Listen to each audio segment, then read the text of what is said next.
Did you know that parents rank financial literacy as the #1 most difficult life skill to teach? Meet Greenlight, the debit card and money app for families. With Greenlight, you can send money to kids quickly, set up chores, automate allowance, and keep an eye on your kids' spending with real-time notifications. Kids learn to earn, save, and spend wisely, and parents can rest easy knowing their kids are learning about money with guardrails in place. Try Greenlight risk-free today at greenlight.com/Wondery.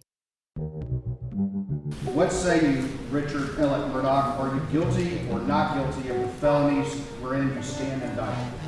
Not guilty. How shall you be tried? By God and my country. The exact time when Paul and Maggie Murdaugh were murdered. At the end of the investigation, it was obvious. I'm not here to work with them, okay? And the whole point is to have this not fall into the wrong hands. This case is unique, it's unprecedented in South Carolina history.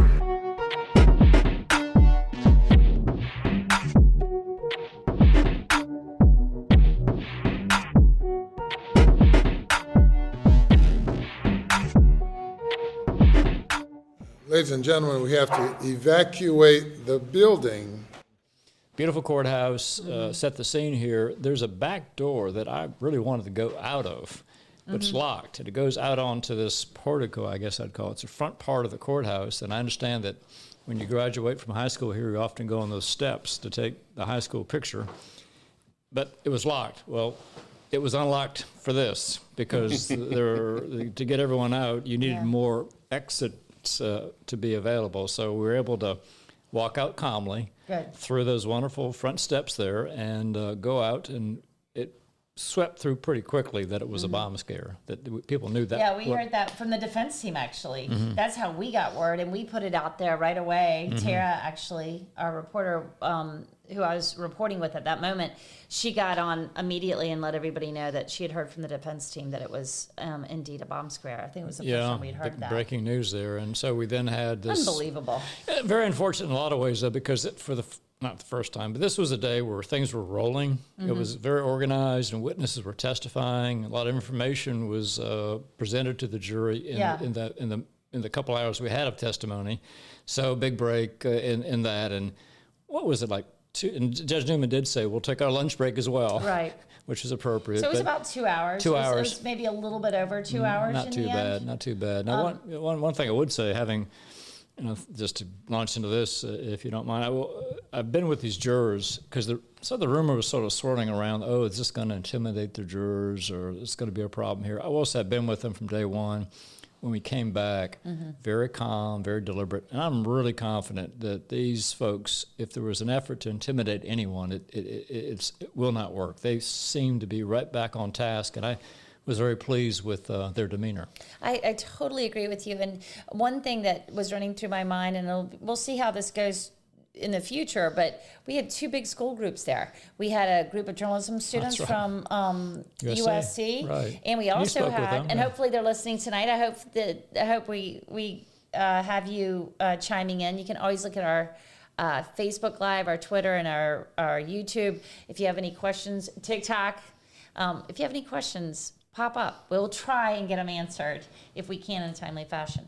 But so we had these young kids, and then we had another school group from like a high school nearby, because Becky Hill's amazing at bringing in these kids so that they can see this historical trial that's taking place, not just because it's a Murdaugh that's on trial, but because of the legal ramifications of a case like this and how it could affect our legal system for and I thought it was really neat too. Yeah, they were journalism students, right? And I thought that was really great that they were there to see the cover the coverage, right? Because it's something. The coverage is intense here. Yeah, so that happened, which was unfortunate that happened. But now we're going to listen to a little bit about the testimony that was going on. Did you want to say anything about what happened there, or are you good? And Max, I do hear something in the background right now. I'm not quite sure what that is. I don't hear anything. It's not a bomb threat, is it? No, I don't think so. It's not coming through for me. I I don't know about you, Charlie. No, mine's fine. Someone's talking in the background. Anyway. But if you don't hear it, let's go and move forward into what happened with Annette Griswold. She takes this stand today. The jury gets to hear from her. She is filling in the holes of CFO Jeannie Seckinger. What happened with her testimony? Let's roll tape. I'm not the resistant. There's something on his. Oh, sorry. Technical difficulties. we're having a That's little bit of okay. It's day technical 13 of this trial, and you guys, it's been a day 13 if I've ever seen one in my life. Drew, talk to us a little bit about Annette Griswold. I thought she was, again, another powerful witness for the state, just because of how prepared she seemed and how confident she seemed. Unflappable, unfazed would be some things I would use to describe her. Up there on the stand, she had her stuff together. She knew her days and dates and what was going on. Yes. And she came through as very credible, I think, in the process. Again, we joked between ourselves just a little bit about this before we went live. It was another instance of some candor, shall we say, from one of the people testifying for the state, in that she got up there and said she was describing, and I thought this was incredibly telling, describing the differences in Alec's personality before the boat crash, after the boat crash, and after the murders. And one of the more telling things was she said he, quote, had his butt on his shoulders after that boat crash. She didn't use butt. She used a little bit more colorful language, synonym for a donkey, shall we say. But it was again, as we're trying to prove the state of mind, tell the whole story, the res gestae, and get to that extraordinary theory of motive for the state. I thought it was more than valuable hearing what she had to say and her interpretations of Alec and the way he was before and after. I agree. Yeah, I think so too. And I think we're ready to play this clip now. Before we play it, I just want to set it up. You know, we've heard from Annette Griswold. She's filling in the holes of what CFO Jeannie Seckinger said the day before. Basically, that they were very suspicious, that something was wrong. Jeannie had gone on June 7th, the afternoon of this double murder of Alec and Maggie, or, you know, around that time. And hours later, you know, there's this horrible, horrific murder takes place. Right. This is how we hear Annette said the reaction was to the murders. We were like, please lock our doors. You know, we're scared. Who is this aimed at? Is it a client retaliating? Is it, you know, aimed at Alec? Is it aimed at the firm? We didn't know. We just had so many questions, no answers, a million thoughts running through our heads.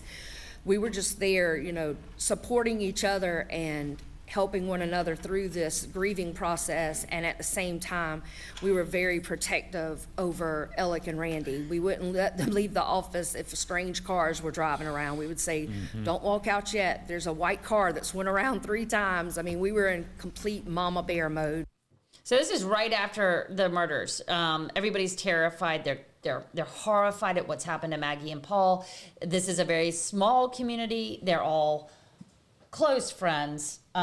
We've heard about the Brotherhood of the Law Firm. We've seen it. We've heard so much testimony already. This is just another layer. Now we're really hearing how it's like trickled down into all parts of Alec's life. Nobody's talking about financial allegations of misdeeds, right?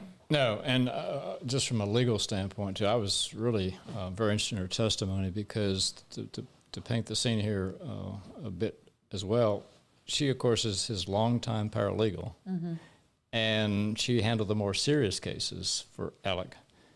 And my firm handles similar type cases, and I was just, and boy, I mean, the paralegal is so valuable. But when she went through, I was just impressed with her expertise. Oh, we handle premise liability, workers' comp, med-mal, and we do it this way. And she just came across as somebody who's very, very competent professional. And struck me as, you know, she had just what I would call real leadership qualities. You weren't going to, she was going to handle her role appropriately in the law firm and needed the income. She talked about her, I guess her husband was died a of a heart attack, single mom. Yeah, that was very compelling. But as she described her relationship with Alec, I really thought that she connected so well with the jurors. And she did such a great job of tying together so many loose ends. And she's the one that really, don't you think, started the whole situation. She reported her concerns to the CFO and was strong enough to do that, and went through, and she caught these little minor details. For example, the forged check writing. It's a very good name, isn't it? Forgery check writing, really is what You can't forget it. Yeah. And so she noticed that was being done when she was not at the office. What's the big rush? And not to get into the weeds here too much, but she explained why it wasn't necessary to rush through these things. But in one case, it's a workers' compensation lien, and not to bore the listeners too much with this, but you can't settle what's called a third-party case until the workers' compensation matter's handled, because they have an interest in the third party. You can't disperse. And she said, what's the rush on dispersing? So when I'm hearing her say all these things, this lady's really in the middle of knowing what's going on, and her antenna were up, that it was a very, I thought, telling moment for me, that she, in the fact that, I'm sure it wasn't easy for her, right? I mean, for her to be there, that she I know, but to your point too, she did describe how this kind of dual personality of Alec, we've heard quite a bit here, right? The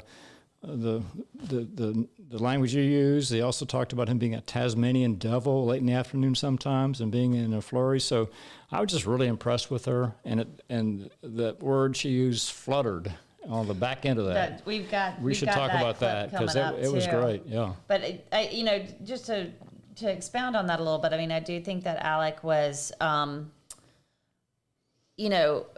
the chaos that he caused was sounding more and more purposeful in the testimony that we've heard, that the chaos was part of the plan. The less people understood, it's just, once again, the shell game of you don't know what's under what. And the more he kept people in the dark, the easier it would be to carry through with these alleged crimes. Yeah, absolutely. And that was, I'll be honest, looking back at the Russell Laffitte federal trial, that was the whole premise of Russell Laffitte's defense. Alec Murdaugh was a master manipulator, to quote his defense attorney, Laffitte's defense attorney, Bart Daniel. He was a world-class con man. And someone attested to this yesterday. I don't know if it was Seckinger or Crosby or somebody, or it might have been Annette Griswold today. I don't know. I'm having trouble pinpointing exactly who said it, but they said essentially, looking back, they have trouble believing that some of his absent-mindedness and things of that nature weren't purposeful. He could con you. He could talk you into believing him very easily. And they even attested that was part of his right. That was part of his success as an attorney. It wasn't that he had so much technical skill. He was a great reader. Gift of gab. Yeah, he could work you into doing what he wanted you to do and make it. Sounds like he was the type of guy that could make you think it was your idea all along. Yes. Well, yeah, it's kind of guy that you just want to please, probably too, to some degree. Max, tell me, do you have something for us here? Yeah, somebody asked, do we know what he spent the money on? Great question. Do we know what he spent the money on in terms of all of this money, these millions of dollars, right? By and large, a lot of it went to pay off his personal debts. He was constantly, and this is going to come out, I think, further throughout the trial. As soon as tomorrow, I think, we're probably going to hear from somebody from Palmetto State Bank talking about the just astounding overdrafts and negative balances and credit card balances that he was carrying. He was no sooner than money was coming in, was it going out, and his accounts were constantly in the red. The question, I think a better question is, what wasn't he spending the money on? And that's still one we probably don't have a full picture of. What wasn't he spending the money on? But the big ones were debt, his own personal debt, and he eventually resorted to stealing from his own clients to pay back those debts. So you feel comfortable there's no missing money here? You think that there's enough going how that it accounts for. I'm He also had a very good income, correct? As a plaintiff's attorney, on top of the money he stole. I'm not that confident to say that specifically that there's no missing money. I think there probably is some that's unaccounted for, and we even heard last week in the in-camera hearings with the SLED forensic accounts examiner who looked at all of Murdaugh's income and expenditures. He was saying he eventually had to stop himself, or else he'd have been there forever trying to track that. You can track a dollar forever is basically what he said, and he put limits on himself, like one level of expenditure out from the accounts to see where it was going, for his own sanity and for the sake of time in tracking it. I think with a proper amount of time and a broader workforce, SLED could probably tell us down to the penny where some of that money was going, but we have a major general idea of where some of the more nefarious expenditures were going. That is to be continued, right? Like we got more on that one. Right. So there was a turning point, another turning point as far as what Griswold was talking about today. And this kind of leads into what we think will be testimony by Friday on his relationships and where this money was going and how he was spending some of the money, more nefarious ways he was spending it. Annette Griswold, let's listen to what she says. This is September. She's missing fees from a specific account. We can't go into it, but a specific account. He said over and over again to him, no, I never got that money. That money doesn't exist. I haven't gotten that money. This is tens of thousands of dollars. This isn't just like $792,000. There you go, hundreds of thousands of dollars. So there's a lot of money. And here's what Annette Griswold discovers when she goes into his office to just pick up a couple of files. A check kind of floated like a feather to the ground, and when I bent over to pick it up, I saw the check and what it said and had on it, and I instantly became very upset because it happened to be one of the checks from the Ferris case that didn't exist. And what did you see on the check that let you know that stuck out in your mind? It was from Chris Wilson's office. It was written to Richard Alexander Murdaugh, and at the bottom it said Ferris fees. And it was dated March. So what did you realize at that point? I said, he's been lying this whole time. What an unbelievable shock. To my earlier point here, you get this paralegal that you knew enough not to, not to get too technical, but you get the workers' comp settlement. You can't settle the third party, meaning the money coming that's not covered by workers' comp, until you get approval through the workers' comp system to settle that, because they've got a claim on that money. So here you got another just astute paralegal check fluttering. And the happenstance, it reminded me of the Forrest Gump movie, right, where they see that feather floating and how life gets affected by random events. Well, here's this random event where she finds this check. And so what then happens? We now know that after this, that this chain of events starts occurring, and then we'll hear more about this, I believe, later on with witness Wilson, right, where he gets confronted a couple of days later. And then we have the botched assisted suicide right after this. And so I think this fluttering, wouldn't you say, caused these other events? Well, it was right then. I mean, as soon as that happened, they were able to, it turned out Jeannie Seckinger was running numbers, wasn't she? Yeah, it happened at the same time. And I think, again, this is really strong to the state's theory of motive, and that his world was crumbling around him. And the bill was coming due, so to speak, on his deceit and his thefts. And he knew... You mentioned something a moment ago, Charlie, about a part of her testimony where she said essentially some of this stuff started happening, some of this peculiar stuff started happening when she wasn't in the office, specifically after she had questioned him a few times early on about, wait, this isn't how this is supposed to work. Right. Yeah. Are you sure? Are you sure? And I think one of the more powerful things that we ended up hearing from Annette was she's confident. She's good at her job. She knows something's not right, and yet when it was time to speak up and stand up, she had this immense fear. Again, to the point you made, she's a single mom. Her husband's, she's very dependent on this income, and she has to make a choice. Do I go and raise concerns and potentially lose my career? Like her daughter even told her, "It's like, Mom, get your resume ready. Right. If you're gonna go and pursue this, get your resume ready." And she said, "You know what? No." And she bravery for sure. She went and she did the right thing, and it ended up. I think Creighton Waters made this very astute point. Wasn't Annette Griswold that got fired? It's Alec Murdaugh. Yes. Yeah. And it's Well, and it happened so quickly, and it was a chain of events afterwards that was just, there was no stopping the train at that point, right? So you have this moment where Griswold discovers this check that actually is the money that they've been looking for, and he has adamantly said he didn't have. You have Seconder all of a sudden running these reports, and it's just obvious there's a problem. They get to the law partners. We know that part of the story. We know that Randy Murdaugh, his brother, has to be told, look, it looks like Alec's been stealing money from the firm. Alec's forced to resign, and to be continued is where we're going to go, because we've got a lot to uncover over the next couple of days. We do hear from sources that we have that Eddie Smith is going to be coming to testify. And Eddie Smith, of course, cousin Eddie, the defense says he's his longtime drug dealer.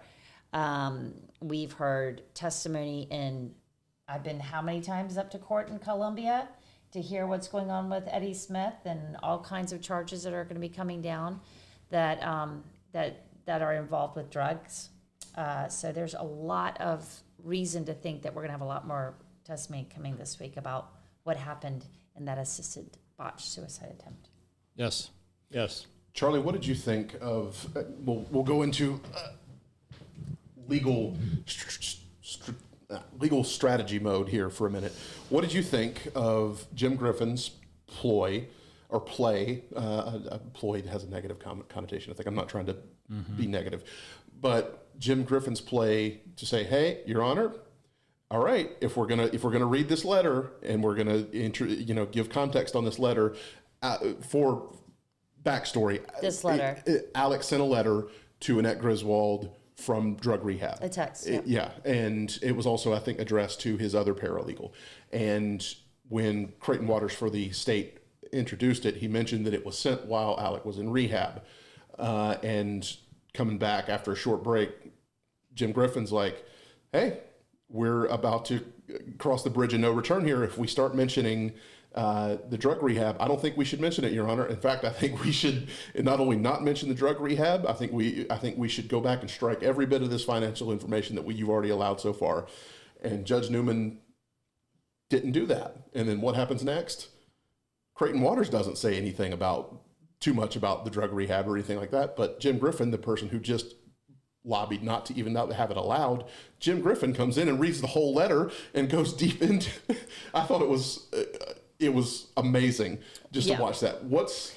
Let me tell you what's going on there. Because I was fascinated by that back and forth, because I prosecute a lot of cases. Firm now handles criminal defense. So here's the horns of the dilemma that Attorney Griffin, I thought he handled it well. Where we are in the trial, the judges admitted all the financial information to prove motive. And so in the text message, we have a new issue here. It's drug usage at a rehab. Alec Murdaugh in rehab. Yeah, which could the whole story. Yeah, and so Jim stood up, Attorney Griffin stood up and said, "Your Honor, just subject to our usual objections." And then the judge said, "I haven't seen it." So let me talk. So he read it. He says, "Well, there's a new issue here. You've got drug usage, which can go to character.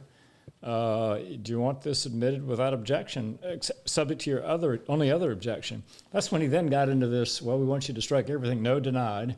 So then Judge Newman, I thought, handled it brilliantly, is, "Well, it's coming in, but I'll take out the drug usage if you want me to." Then Jim conferred with Dick, Attorney Harpootlian, and the others on how do I handle this. And the upshot of it all, let's let it all in, right? Let's let it go. Here we go. And so now we have the drug issue in the trial now, which was not referenced in opening statement, right? But publicly, before the trial, correct me if I'm wrong, because y'all have more intimate knowledge than I do, that was all I heard, was all this money was spent on drug usage. He's in rehab. They had used it as their crutch for a lot of the bad acts, right? Yeah, but right now, or all the things that they were talking about was this drug usage. We don't know why it was I don't know. Okay. And once again, we're getting to a place where we have to wait to see where the next piece of the puzzle comes. Max, did you have something else for us before we wrap this up? People have been asking about, Paul's friends have been testifying, but we haven't seen anything about Maggie's friends or family. No one's been there about Maggie. Wow, great question. People are just wondering, are they great there? question. Are they going to testify? Anything like that? Yeah, I'll take this one, and maybe I pardon the personal, but I've been involved with lots of murder prosecutions, right? And I must say, I don't know if I've ever been involved with a case where the blood family of the murder victim, one of them, hasn't been in attendance. So there's got to be something going on there, and I suspect maybe it's the intense media pressure and attention on this they know all eyes would be on them. And we're talking about Maggie's parents primarily. We've seen Buster, we've seen his girlfriend, we've got Lynn Murdaugh, who's been coming every day. That's Alex's sister. John Marvin has been in attendance the whole time.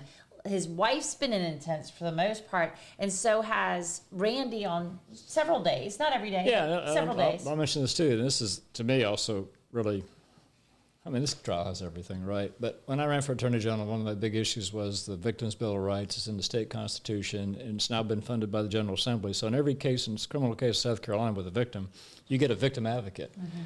I met her today. That's Miss Allen, right? Yep. So if you step back from this, you've got the defendant's family also being in the victim category, right?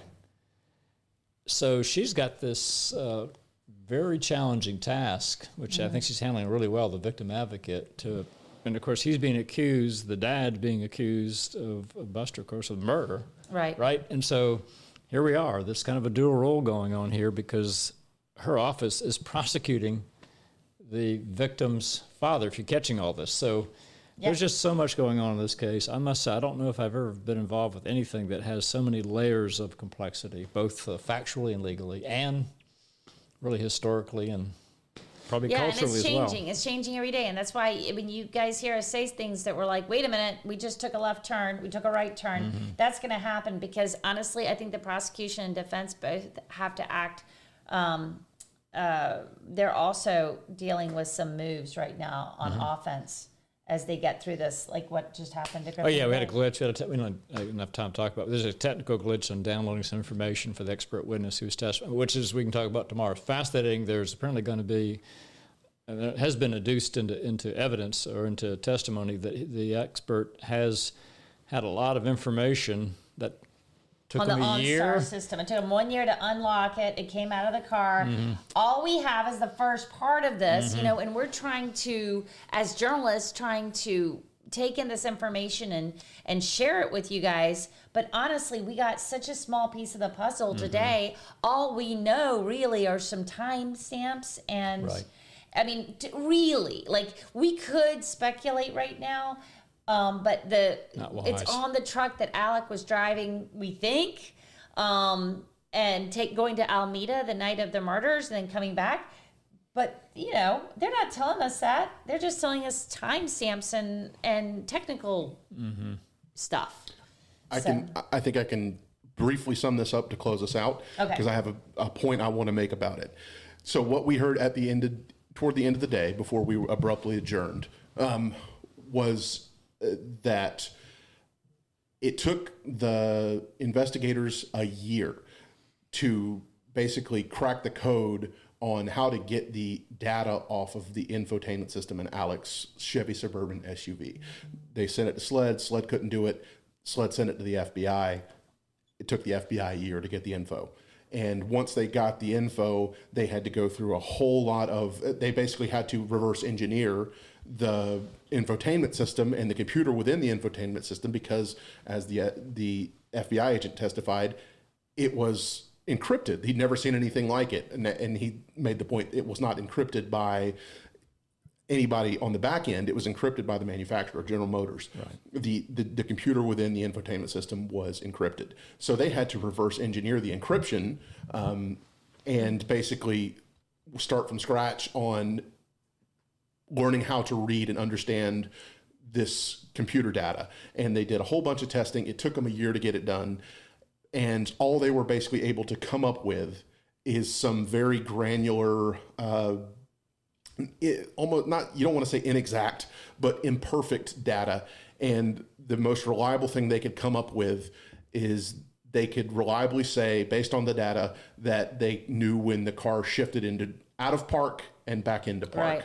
And based on the car shifting out of park and into park, they were able to determine on around a little after 9 p.m. on June 7th, 2021, Alex's car shifted out of park and was out of park for 16 minutes. 9:21 p.m. It's back in park for about 21 minutes or somewhere along in there. For about 21 minutes, it was in park, then it was out of park again, and then there were some very peculiar starts and stops.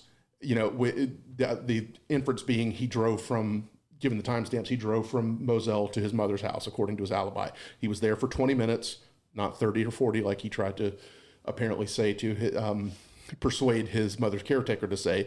The timestamps on his car showing it starting up or shifting out of park at those times. But a lot to look into tomorrow with his, he seemed to drive straight there, but on the way back, a lot of peculiar... little stops and starts and stops. Okay. Yes. Yeah. Now, my 2 big points on this. Okay. Only 2? We go back. Let's think back to where we were in June of 2022, Ann. Yeah. I know exactly where I was. We did a whole podcast. Yep. It's been a year. Why have there been no charges? Why we have all these financial charges, but why have there been no charges in this murder? I knew you were just going to go with this. Okay, yes. What are the 2 big things we've learned so far in this case that explain the extraordinary delay? And that is, it took investigators 9 months to unlock Paul's phone, and it took them a year to unlock the data on Alex's SUV. Good point. And they made, at the very beginning of the trial, if you'll remember it, Creighton Waters got up in front of that jury and he held up a phone. He said, this right here, the data from this thing that we all carry in our hands, it's going to prove that he did what we say he did. He proved that he murdered his wife and son. And it's now coming into clearer scope. What was taking so long? It's massively It was frustrating to everybody, and there was a lot of talk. So that I totally agree with you. I think they are doing a masterful job of explaining exactly why, and it wasn't AG's office or SLED holding them up. Oh, was there anything else, Max? Was there something that you had to tell us? No, we're good. Okay, we're out. We're gonna wrap this up now. We are going to have a lot more on all of this, especially this OnStar system. I'm thinking that's going to be coming up really soon. We don't know. It's up to the prosecution on their order. So we're going to bring the latest to you on day 14. Tomorrow is day 14 of this trial. I think we're going to have a lot of new information. Thanks so much for joining us. I appreciate it. Good for all of riddance, us day here 13. at Unsolved South Carolina, we'll talk to you soon.